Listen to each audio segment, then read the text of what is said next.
So, ladies and gentlemen, it's now my privilege to make some concluding remarks and a very limited summary. Since last Tuesday, we have gathered here on food security, and our program covered a wide spectrum of topics: production, changing demand, distribution, storage, waste, price building, consumption, policy, stakeholders, scenarios, or pictures of tomorrow.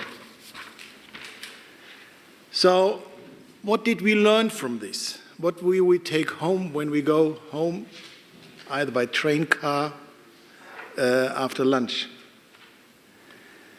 This could be a long story, and I'm not an expert on food security, so I really have to focus on some key learnings. And what did I learn? I learned many things, very many things.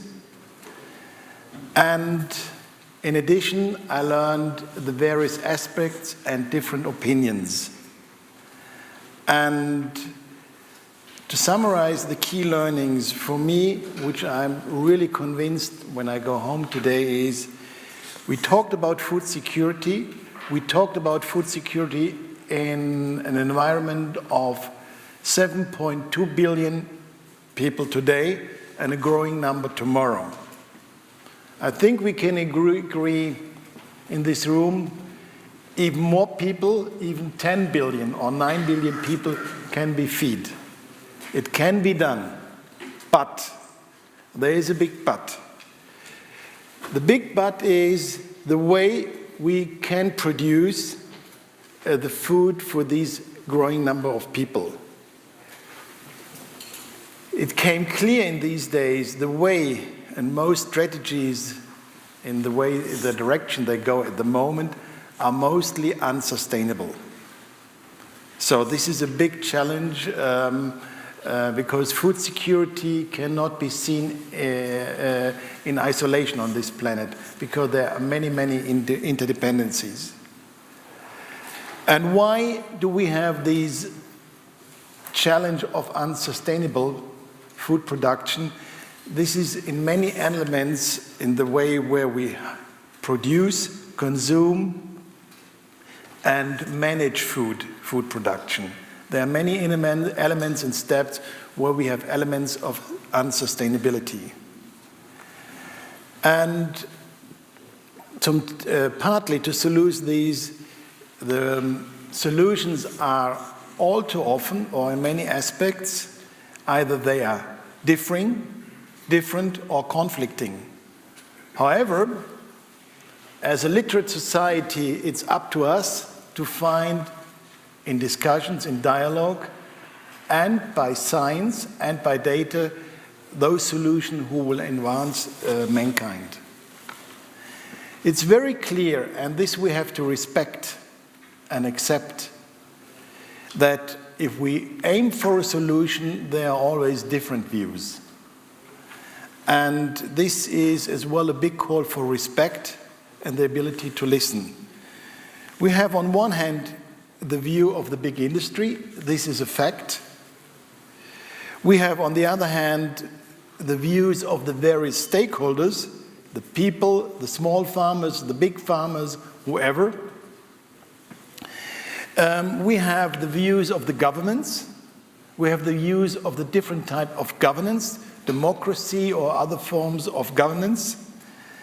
And altogether, these different stakeholders must find a platform, must find a way and a shared goal to feed the world. And there's no way, and you saw these figures repeatedly from various aspects. There is an urgency, and the world will continue to grow, and the climate will change, and there is a need for corrective action and a need for urgency. And I agree with one of the last comments from the student from Pakistan, a country which I as well personally know, and I know what she spoke about. It's not time to wait. It's not a meeting, what can we do in 2050? Our meeting was also about how do we start from today, looking into 2020, 2030, 2040, 2050, or even beyond. So, having said this, please remember my words which I said on Tuesday when I opened the conference. And I said on Thursday, I quote myself now, since I firmly believe that food security can be established despite ongoing population growth and demand patterns, the success factors, how can this be achieved, must be developed, updated, and executed. And having said this, I think that we at least tried. And this is what we did this since last Tuesday here together, and in a very unique way. We did it in a future-oriented way. Number one, we did it together. We did it, and I really want to pronounce this, we did it across generations, together with the youth, and we did it across interest and views.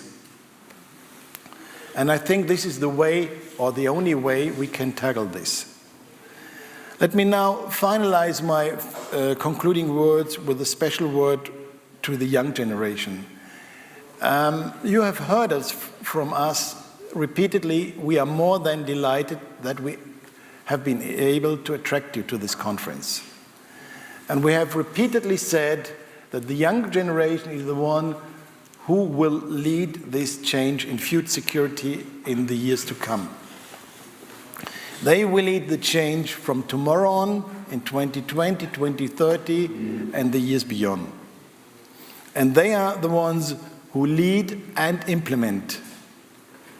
However, they need recipes for this, recipes for successful execution, which are respect, carefulness, responsibility based on knowledge. This is their role in the future. Now, since I belong to the more or less elderly generation, and many of us in this room too, this does not mean for us that we can lead back or go home and look what you do. We as well have responsibility, and our responsibility on this journey is to guide you, to be your coach, to advise you, and to support you, to give you balance. And I think if we have this cross-generation approach, this is the way where we can make a difference and hopefully find, and Mr. Töpf said this in his words this morning around, the ultimate goal at the end of the day is to find a more peaceful world. Having said this, I would like to finish this year's, the 13th conference of the Academia Engelberg. And once again, I thank you for coming.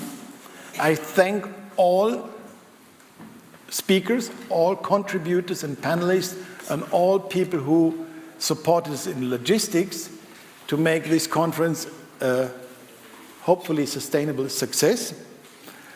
And I cordially invite you to come back to us, to come back in 2015, and I would be delighted to welcome you again next year for our 14th conference from October 14 to 16, same month, same days. And again, we have identified another burning topic which needs dialogue, and next year's title will be New Growth Models in a Changing World. And if you reflect the discussions we had in the past days, the food security can only be solved in a growing world, in a world which is capable to develop wealth and welfare for as many people as possible. So particularly the young generation, come again. Let's dialogue again and see you in 2015. And as always, knowledge, good education is a recipe for success in this century. And Patricia Holm will now announce another conference for the young generation, which will take place beginning next year in Basel, and she will give you more information. Having said this, thank you for coming. It was a great pleasure to have you here, and go home inspired, but only after having lunch. Thank you.